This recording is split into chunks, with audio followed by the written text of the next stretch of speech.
naging super uso din at very big time this year yung mga healthy na lifestyle, yung mga organic and ayan, yung mga organic products. Yeah, actually, naging lifestyle nga yung pagiging healthy. At dahil nga, pa-healthy kami ni Solen, we decided to try out this cool restaurant, Green Pastures.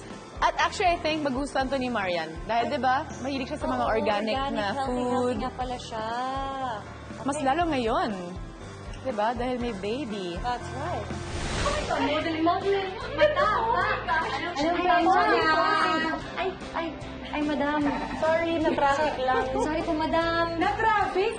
Banasan tayo ng pinanggalingan dito sa may Jupiter, hindi ba? Na-traffic lang. May kotse sa labas.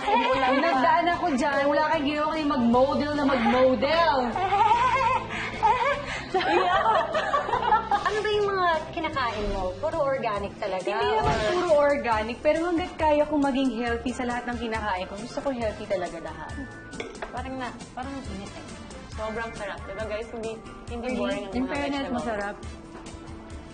I love this. Di masarap. Try na natin to. Ito yung... Hindi ko matikman kasi. Dapat Baka gusto mo pa? Alam ko na. Palitan na natin yung plato mo. Ito.